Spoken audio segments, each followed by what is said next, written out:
Hey guys, welcome back to Bayesian. So last time we started talking about generalized linear models, and there is something that makes the generalized linear model special, and that's before what we did. We took some mean mu and we wrote it as a linear model. Now, I'm not going to use subscripts right now, but in the GLM world,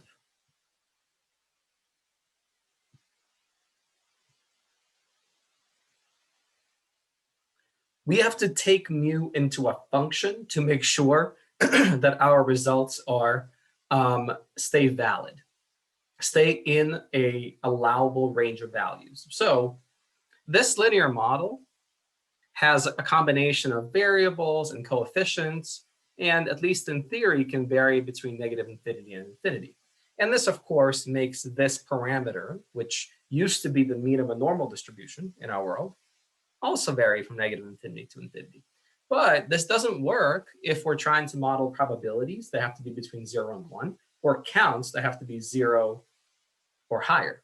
So last time we started talking about the log link function.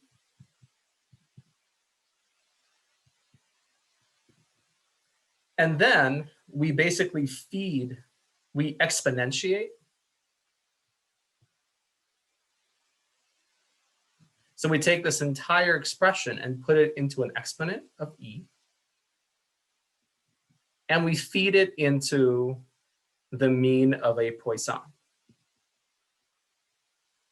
E to any power, e to the power of negative infinity is 0. E to the power of anything is a positive number. And so this Poisson can be as low as 0 and in theory as high as infinity. But if you observe an infinite count of something, do let me know.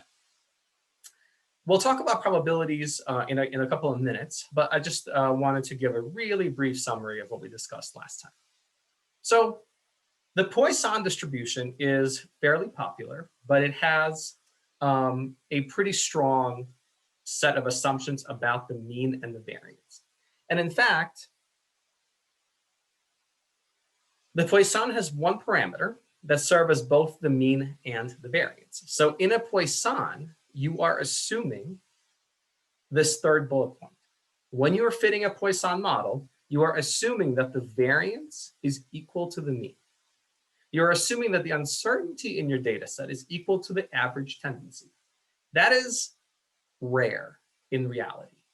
That is also called technically equidispersion. So equidispersion, we changed the prefix, right? So a more common scenario, at least in the data that I deal with, is overdispersion, where the variance is greater than the mean. The amount of uncertainty is bigger than the average tendency. Less common is something called underdispersion. That's when the variance is less than the mean. But both of these top two bullet points are not accommodated by the Poisson. Not possible with a Poisson. So a classic model that relaxes that assumption is called the negative binomial. And the negative binomial has two parameters that allow the mean and the variance to be different. So just so that we're following, our linear model is on the log scale of this quantity here, right there. There's the offset parameter. If you don't know what I'm talking about when I say the offset term, watch the last video. That's when different counts come from different sampling efforts or different time windows or amount of space. But in a negative binomial, you have this mean term that is essentially the same as the Poisson. But then you also have this variance term. And that second parameter, and it's sometimes called the scale parameter or the shape parameter, it is often written as kappa, though not all the time. You notice where the kappa lives. So kappa, and more formally 1 over kappa, is the coefficient of squared mean inside the variance function. Let me repeat that. 1 over kappa is the coefficient of squared mean, right? This is the squared mean inside of the variance function. So we're still assuming a fairly stringent relationship between the mean and the variance. The Poisson assumes they're exactly equal. The negative binomial says that the variance is a quadratic function of the mean, where that quadratic term has this as this coefficient. Clearly, because this second term has got to be greater than or equal to 0, negative binomial can accommodate equidispersion or overdispersion, but it can never accommodate underdispersion. So if you know your data are underdispersed, then neither the Poisson nor the negative binomial can help you. You have to go with something like the Conwell-Maxwell Poisson or something different. Those are pretty special GLMs. I hope that at the end of this lecture, you will have the skills to try some of these more rare scenarios. All right, so we were talking about all-cause mortality, and we were looking at adjusting for age and what kind of product our people were smoking. Data were aggregated together. We only had 36 aggregated observations. It's very easy to fit a negative binomial. In fact, it might be the case that for count data, maybe start with negative binomial as a default. Consider, see what your advisor says. Because, why am I saying that? Because, it's actually on this slide, on this next slide, and the reason I don't see it is because I need to zoom out a little bit. All right, we'll figure it out. For some reason, this box right here is refusing to come up, so I will just demonstrate over here that as kappa gets large, the variance approaches the mean. So basically, as this kappa term becomes very, very large, the negative binomial starts to approach the Poisson. So it is perfectly reasonable, I think, to treat the negative binomial as a default and then collapse that down to the Poisson. If I'm remembering correctly, I may have even read that in a textbook that I'm forgetting the name of now. So we see, for example, we were in model 2 considering an interaction. By fitting a negative binomial, we still show that there's really no need for an interaction. Here is an estimate of that kappa parameter. Notice that the estimate itself is difficult to interpret. There is no like 0 to check for, there is no 1 to check for. It operates on the scale of the mean. On the scale of the mean. It's actually mean squared, right? It's the 1 over that is the coefficient of the squared mean. So this is something to do with squared number of expected deaths, right? We're dealing with all-cause mortality. So just looking at this output, it doesn't look like the negative binomial is all that different. By the way, this is a very common, now that I've written a lot on this slide, this is a very common prior for that shape parameter kappa. The gamma point, sometimes this is written as gamma small number. I've seen it written like this, where alpha is a small number. And what I will tell you is this is a bad prior for things like the standard deviation and the variance, because it's very dependent on exactly what small number you choose alpha to be, right? It's alpha because it's the same small number. It could be 0.001, could be 0.0001. For something like this shape parameter, where it's hard to imagine how one would be doing a prior predictive simulation, I just kind of leave the default flat uninformative prior alone in this scenario. This is where, I know I told you default priors are bad, but in this case, I'd rather make sure that my inference about the betas is solid and I perform prior predictive simulation on those.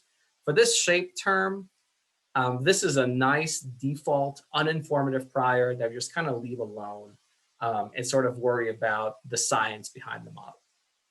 If you would like to run with something like the gamma inverse gamma, make it an uninformative inverse gamma. There are ways of doing that. But this is a very common one in the literature. So let's compare the two models. We have the same model fit with the Poisson and the negative binomial. We can compare using the WAIC. And I need to scroll up, so 336. And if I scroll up to where I fit this with the Poisson, model 2 with the Poisson is 409. So the negative binomial was 336.5, I think. So you would then, just based on the WAIC, yes, we can compare because they have standard errors, so we can find the difference between those and put a standard error on that. And I believe I do that right. I don't do that on the slide, but you can. So you would, by comparing the WAICs, you would go ahead and select the negative binomial over the Poisson. WAIC is smaller, but our author is one of the few I have seen that urges caution about comparing WAICs, not from different models with different covariates, not from a linear and a quadratic and a cubic, not with, am I going to include this interaction or am I not going to include this interaction? Different likelihood functions. Be cautious with different likelihood functions. The negative binomial is its own likelihood. The Poisson is its own likelihood. There are a number of constants that affect the log likelihood portion of the posterior.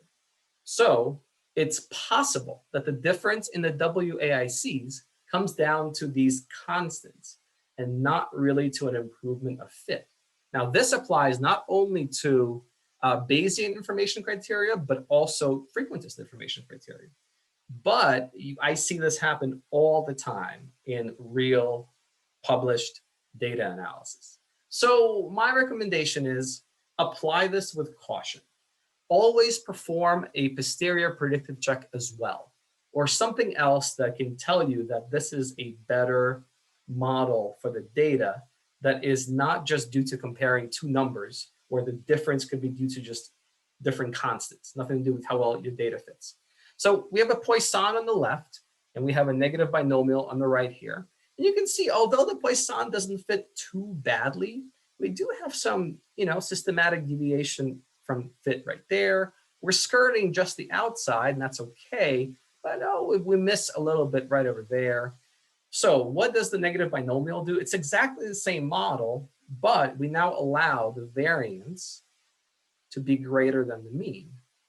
And if you kind of look at it, we have more variability out here where the mean is large.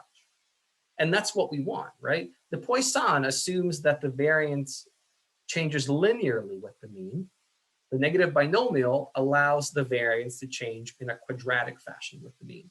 So we allowed there to be greater variability around the mean, and things start to fit a little better. You will notice that the same areas of lack of fit, they are now covered, right? What's the question we ask? Is our data a plausible realization from these 100 posterior samples? And the answer is yes here, and I don't know here. So the WAIC selects the negative binomial. The negative binomial is the more flexible model because the variance is allowed to be bigger than the mean. Still not allowed to be smaller than the mean, but it's allowed to be bigger than the mean or almost equal to the mean. And running this posterior predictive check, we definitely select the negative binomial because it tends to fit our data better. So I'd be much more comfortable with the negative binomial for this data set. I promised you our other GLM. So I just discussed the log link. The other link we discussed last time is the logit link. I'm just going to call it mu. It doesn't matter what we call this parameter. Sometimes you'll see eta, sometimes you'll see theta. And now we have our linear model here. And again, the linear model can be between negative infinity and infinity. But the logit function is a special function that can only be between 0 and 1. And just as a review, here is the logit function. Inverse logit, excuse me, inverse logit function. You take your linear model, you plug it into this, and this produces a probability that you can then feed into a binomial or a Bernoulli or a beta. That last B is going to be a Bernoulli. Okay, let's roll with it. Basically a review of what I just talked about. Our first example deals with binary data. So on every single row, on every single subject, every single row, your outcome is either a yes or a no. It's either a 0 or a 1. So we're going to apply a Bernoulli, which is just a binomial with n of 1. Whoops. N of 1 and some probability. And this is pretty common for medical data where you're recording an outcome per patient. But it could also be done for marketing data. Did you purchase the product? Did you not purchase the product? It can be done for ecological data. The species survived, or the species, the particular animal died. Did this animal mate or did they not mate? This is super, super common across all kinds of data. So we specify our linear model on this logit scale. The inverse logit was the function I drew on the previous slide. And of course, this is a probability that can only be as low as 0 and as high as 1. And the way to imagine is with a quantitative variable, we have these sigmoidal relationships with a ceiling effect and a floor effect. Okay, let's look at an example. And we're going to get into some prior predictive simulation. This is a real data set, deals with coronary heart disease in men. Heart disease is one of the top killers in this country, at least. We have 162 participants. We record whether heart disease is present or absent. And we have a variety of variables, blood pressure, bad cholesterol, family history, preview, that's an important one, body mass index, what I call devices, and of course, age. As with the all-cause mortality, with any kind of health outcome, you must have age. Absolutely, positively must have age. Can't avoid getting sick at old age. So before I get into this particular example, let's see how to perform prior predictive simulation. We saw the Poisson last time and how if you're not careful, things blow up because you're dealing with that e to the power of. Here, you're bounded between 0 and 1. Your probability that enters the Bernoulli or the binomial is bounded between 0 and 1. So really, here's our data set. But if you center and scale your quantitative covariates, you can perform a prior predictive simulation for any z-score. Then the question is, what range of that z-score you actually observe for your data? Just to make sure you understand what I mean. The reason why we center and scale quantitative covariates is so it doesn't matter whether we're looking at systolic blood pressure, which is measured in millimeters of mercury, or consumption of alcohol and tobacco, which is measured in grams per day. If you transform it into a z-score, you just have to develop intuition about setting priors for any z-score. And then the question becomes what range of that z-score you are observing inside of your variable data set. Now, because our outcome is bounded between 0 and 1, we actually can run two different prior predictive simulations. One is for a categorical covariate, where you're just observing some kind of a relative frequency. Maybe for this data set, family history, you record how many people with a family history of coronary heart disease also have coronary heart disease. So for a categorical covariate, again, the normal distribution makes a comeback. Now, you might be wondering why I'm not experimenting with other kinds of distributions. Because I'm just going to teach you sort of the raw skills. There is no reason why you couldn't use a t distribution here. Why am I using a normal distribution? Because the mean and a standard deviation are easily interpretable. And given as this is, applied Bayesian statistics class, a lot of people know how to, think about a normal distribution. Fewer people know how to think about a Cauchy distribution, even though both have roughly very, very similar shapes. So there's no reason why you couldn't experiment with a t distribution here if that's something that moved you. So I will demonstrate right now a prior that is too wide on the logit scale, right? We set priors on this logit scale before transforming.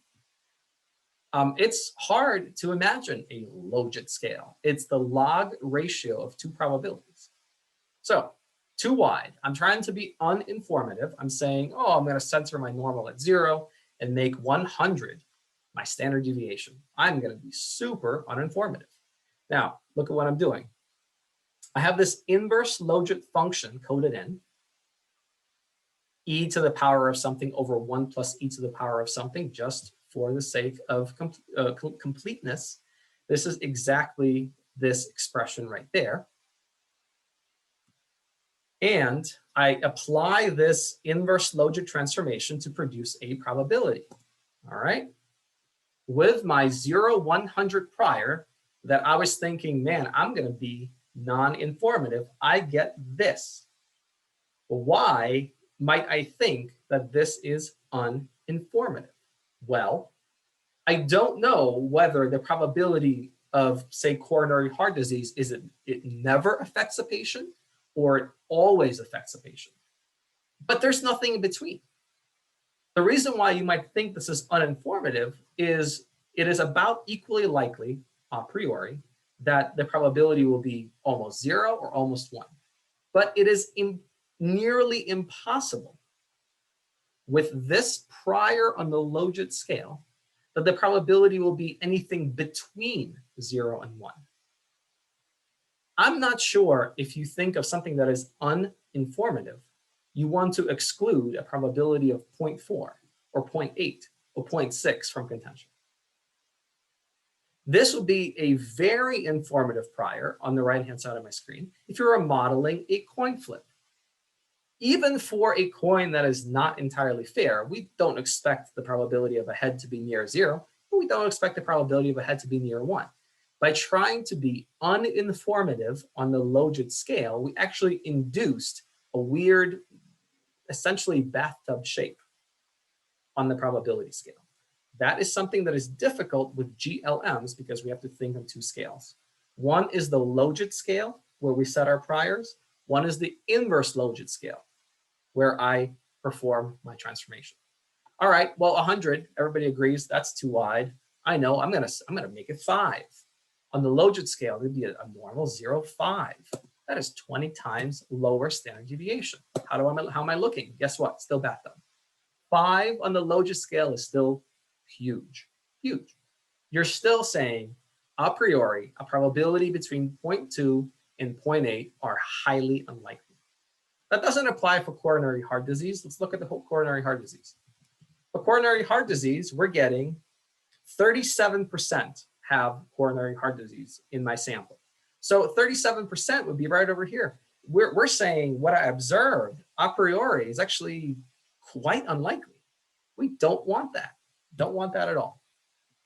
It might be the case that the likelihood overpowers the priors, but you don't want to set priors that are this informative, especially if what you're trying to be is uninformative. So you see where I'm getting at. What I'm getting at is, you know, something that is uninformative on the probability scale would probably be like a flat line, right? Uninformative.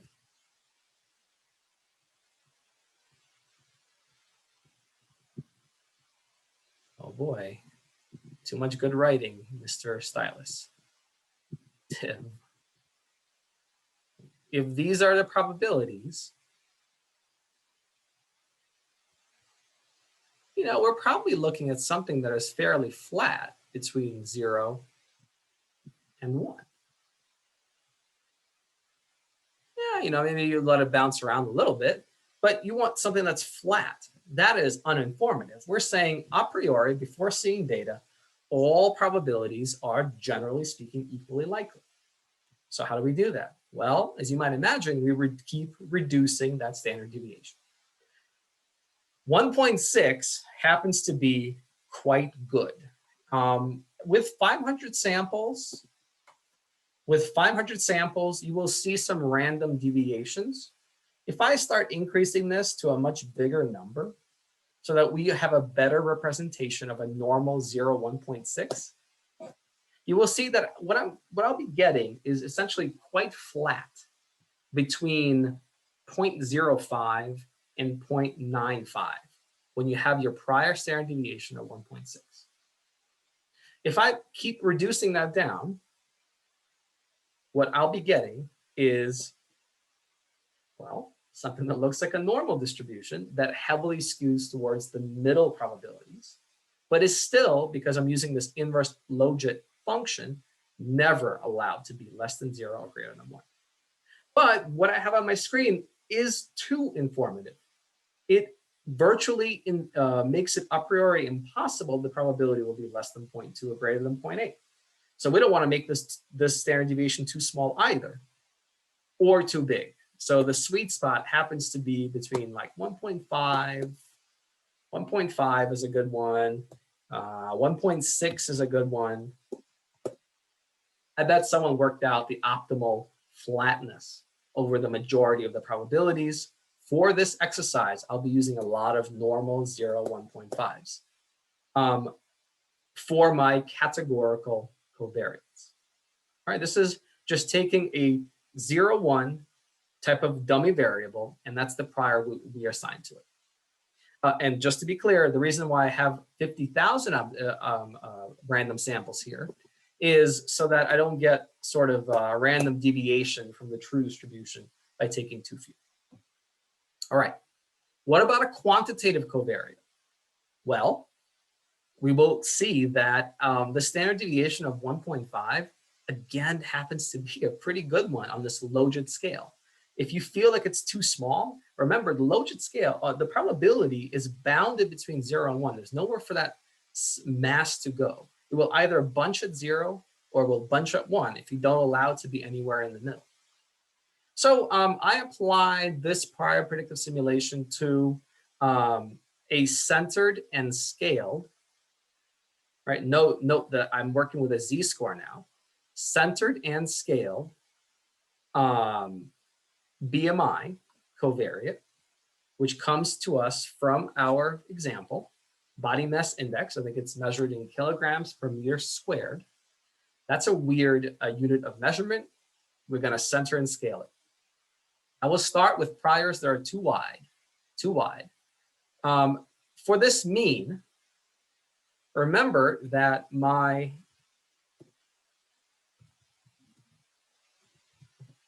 observed proportion of men with coronary heart disease was 0.37, 37%. Remember that I set my priors on the logit scale. So here in line 176, I'm setting my prior for my alpha which is going to represent that mean if everything is centered and scaled. So if I apply my logit, right, here's the log of the probability of having, average probability of having heart disease, divided by one probability of not having a heart disease, any heart disease, which is 1 minus 0.37, 0.63. So logit, you log the ratio of the two probabilities. For those following at home, this is the odds, the ratio of the probability of having heart disease divided by the probability of not having heart disease is the odds of having heart disease. How much greater the probability of having heart disease is than not having heart disease. The log of the odds is the logit. And this is where, this expression is where I choose to center the prior for my alpha. If you remember, for the Poisson, we looked at the log mean rate or the log mean count. Here we look at the logit mean proportion, right? And that's where this logit is applied right there. We set it to be the mean of our intercept. I'm using centered and scaled covariates. So I will have the prior from my beta coefficient still be centered at 0. And this is going to be too wide. So my standard deviation will be 5. I'm not going to waste your time going through this code. You would have seen it maybe half a dozen times by now. Just applying it to centered and scaled BMI. And here's what my first set of priors that are too wide looks like. All right, so look, when we were looking at a histogram, we were basically collapsing this way or that way. You see the clumping that occurs near 1 and near 0? Yes, it is possible for our probability to be somewhere in between as BMI changes, but we still a priori are assuming it is far more likely that the probability would be near 0 or near 1 with a standard deviation of 5. What about 1.5? Well, I'm going to change my label here and show you that it's a lot more reasonable. Alpha is still at negative 0.53. Again, that's the log mean proportion of coronary heart disease in my sample. All right, let me apply that. And that is looking far more reasonable. Here in the middle, I am not clumping near 1. I'm not clumping near 0. Yes, I'm clumping up here and down here, and a little bit up here because I'm allowing a priori BMI to have a positive impact, as in increase the chances of having coronary heart disease or decrease the chances of having coronary heart disease. But there's not that same clumping behavior that you see in this plot. I will just demonstrate that if you take this too far, you can really be limiting yourself to where a covariate will not have an appreciable impact on the probability of your outcome. And you actually start to lose that classic sigmoidal pattern if your standard deviations get too low, because you're just too clustered around the mean. Hey, look, it's 0.37. Too clustered around the mean. You never quite hit close to 1. You never quite hit close to 0. So 1.5 remains a really good set of hyper standard deviations on the logit scale. It's not bad on the log scale either. All right. Always do exploratory analysis. I am not a coronary heart disease expert, but I'd like to think I know a thing or two about doing some exploratory data analysis in R. So for binary data, it can actually be quite hard because the outcome is either 0 or 1, right? That's why we don't have anything in between, because you either have it, coronary heart disease, or you don't. So here on the left, And what am I plotting there? That is, I believe that's BMI.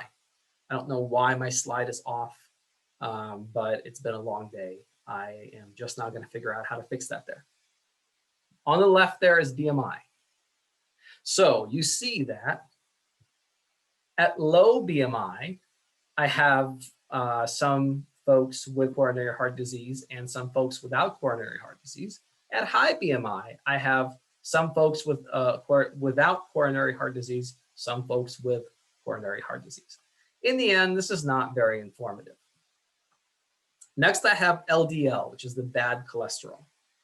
Now here, you start to imagine not a line to connect this, not a line, right? A line goes on forever. We can't let that probability exceed 1 or go below 0. You think of a sigmoidal pattern.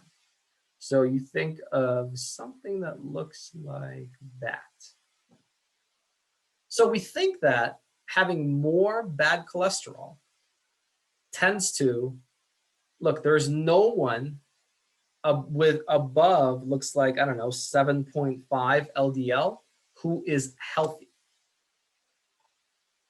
That is why I think it's possibly informative. Now, are there, oh, I don't know, 8 patients who have high LDL and heart disease? Yes. Is that statistically significant? I don't know. This is exploratory data analysis. Let's look at the third one because that is by far the most informative. This is family history.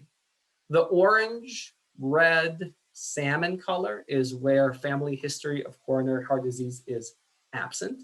The cyan blue color is where it is present. There is a lot more orange down here on the bottom. So when your family history is absent, you tend to be on the bottom. There's only very few orange dots up top. So we think family history is quite important in differentiating between people who have heart disease and not. And that should be quite intuitive just in terms of public health knowledge. Okay, this code should be fairly self-explanatory at the moment. The only thing that changes really down here is the family. We go from Poisson, we saw negative binomial, now it's Bernoulli. Here are my priors. You will notice there is no longer a sigma parameter, right? There's nowhere to put it. The Poisson distribution does not have a sigma parameter, that residual standard deviation. The negative binomial does not have a sigma parameter. It has a shape parameter, not a sigma parameter. And they're different, they mean different things. And the Bernoulli distribution does not have a sigma parameter. So don't be including a sigma prior into your set of priors when you're running a Bernoulli. Okay, and for now, I'm just going to put in all the variables. Could I have done some type of stepwise selection, backwards, forwards? Yes. This class is not focused on that, but I've seen some of you employ that tactic, and that is entirely valid. But that's not what I'll be doing at the moment. All quantitative covariates are centered and scaled. That help me select a reasonable prior for my intercept. All right, let's look at some data. This output should too be fairly straightforward. Everything converged. All my ESS looks good. But to be fair, I'm not running exactly the most complex model in the world. And now I really would love to see what I wrote there on the bottom. I can reinterpret this, of course, but it is even better if we follow what I imagined us to follow. I apologize, guys. Well, that's okay. We're going to go ahead and interpret this tobacco covariate anyway. All right. So 0.52 does not have anything to do with the probability of having heart disease. We see that it is an important covariate. And remember that this is the centered and scaled consumption of tobacco in grams per day. So holding all other variables constant for each standard deviation increase in tobacco consumption, the odds, not probability, the odds of heart disease increase by a multiplicative factor of e to the 0.52. If I remember correctly, that's 1.68. Didn't write these slides anyway. So you can think of per standard deviation of tobacco consumption per day, you get about a 68% bump in your odds of having coronary heart disease. If you're a man, this is only men. Let's do a different one. Let's do a different one. Let's do one we actually tried to look at, which is BMI. First of all, BMI, here's my estimate. Again, nothing to do with the probability. The coefficient is negative. We can't have a negative probability.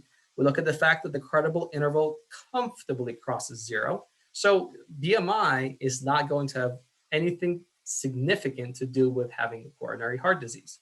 We can still practice interpreting it, holding other variables constant. For each standard deviation increase in BMI, the odds of heart disease increase by a factor of e to the coefficient, 0.91, but increasing by 0.9 can be reinterpreted, right? Increase by 0.9 is the same as decrease by 1 over that, right? Decrease by 1 over 0.91. So as BMI increases by 1 standard deviation on average, holding everything else constant, the odds of having heart disease decrease by about 9%, 1.09, decrease by about 9%. Not statistically significant. If you think about it, the other coefficient produced a change of 1.68 in the odds. This produces a change of 1.09 in the odds. We're saying 9%, not significant, and 68% is significant. That is intuitive, and I like it. So you should have noticed that I keep talking about relative risk. The odds of having heart disease increase by a factor of. The odds of not having heart disease decrease by a factor of. It's important to also look at absolute risk. Because if the odds of having the meteor strike you, or I should say the probability of having a meteor strike you if you're in one state versus the probability of a meteor striking you directly on the head in a different state, that probability is quite low. The relative change in the odds can be misleading. So we have to look at absolute risk, the probability of having heart disease. And BRMS makes it absolutely a pleasure to output the results. And I just can't stand what is happening to my screen. And that is okay. I'm going to get through this. I have LDL here on the left. We see that at low LDL, the chances of having heart disease are low, below 25% chance. At high LDL, they increase as indicative of this coefficient. Here's this LDL coefficient. Or is that tobacco? I can't see the bottom. But both coefficients are positive and highly statistically significant. I apologize if I misspoke. But it's interesting. Watch what happens to the upper bound of this uncertainty, right? There's that ceiling effect we talked about. There's a lot more uncertainty underneath than up top because the uncertainty can't ever be above 1. Okay, here's BMI. All right, it's quite flat, no effect. Here is heart disease. Heart disease was supposed to be highly predictive, right? Based on our exploratory analysis, people who have heart disease tend to have family history present.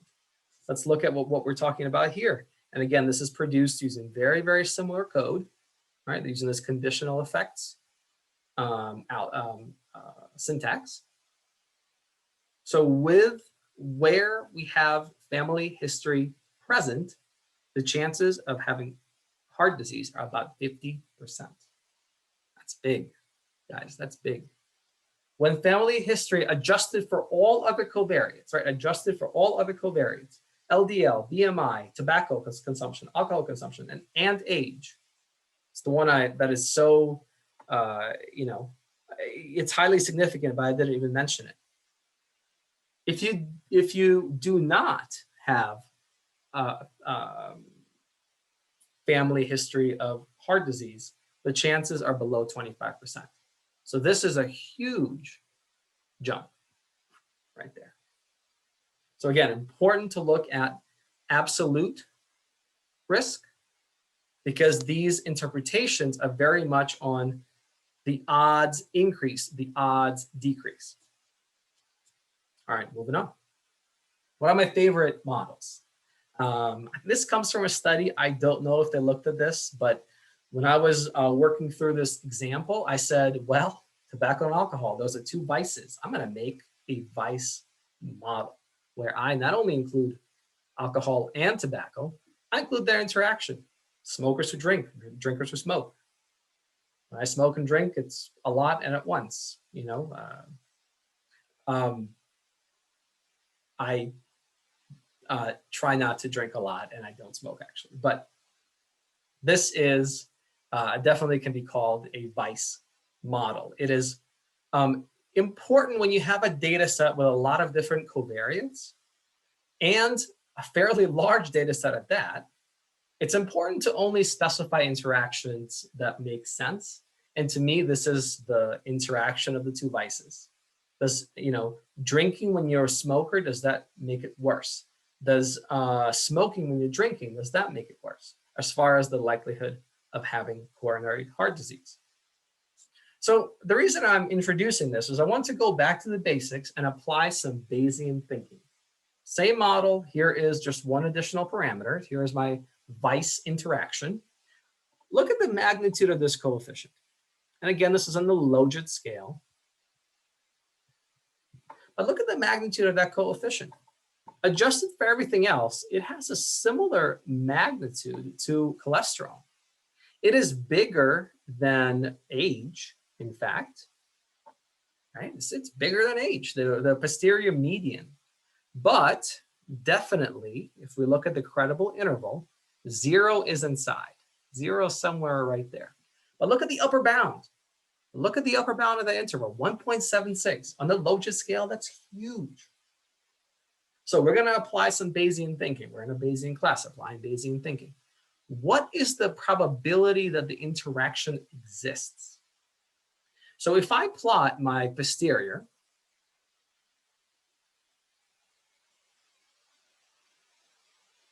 and you guys have done this for your first homework, I can just take a look. What is the probability that my interaction is greater than 0?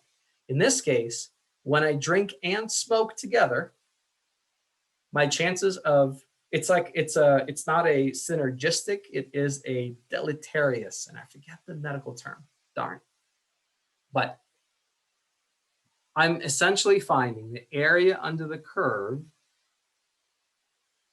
to the right of 0 here. And I can do that by counting how many of my samples, of my 6,000 samples, 6,000 because I had 1,000 warm-up. So I had 2,000 post warm-up samples times 3 chains, 6,000 post warm-up samples across 3 chains. Of those, 5,700 came back greater than 0. Guess what? The probability of an interaction is actually 95%. So although the credible interval, 95% credible interval, by the way, extends from 0.025 to 97.5, right? It's the middle 95%. This is a one-sided 95%. So there is fairly substantial evidence of this interaction, and I don't want you to just blindly look at this credible interval and disregard it because 0 happens to be just inside the interval. Apply Bayesian thinking. That is the power of a Bayesian model. I will leave you guys with some eye candy. This is also possible with code that is standard with the BRMS package. Beautiful output on the left, if I may say so myself. So we have alcohol, our two vices, alcohol and tobacco. The yellow area is really high chances. In fact, yellow right here is over 80%, call it about 80% chance of coronary heart disease. And we can ask questions, do the effect of tobacco and alcohol work together? Yeah, we have pretty significant evidence of that. For a smoker who drinks, it depends, right? If I'm a doctor and I have a patient, I ascertain how much tobacco per day do you have? How much alcohol per day do you have? And I want to move them, in theory, towards a lower risk. So I might advise them to smoke less. I might advise them to drink less. I might tell them, hey, 2 vices, give up 1. And I might advise them which way to go. I'm a wrong kind of doctor. So instead, I will just leave you with a beautiful picture of sunshine, because that's what we all need right now in November. We need that sunshine, baby. We need that sunshine. Oh, by the way, the WAICs are very close, right? So again, I am trying my best to tell you not to blindly apply statistics. Don't just look at the 0 inside the credible interval. Don't just blindly compare WAICs. By the way, this is a little bit lower than that. But you might say, hey, they're equivalent. I think there's fairly non-trivial evidence of an interaction here. Call it the vice interaction. Get some sunshine, guys. Thanks for listening. Stay safe. I will talk to you later in the week. Bye-bye.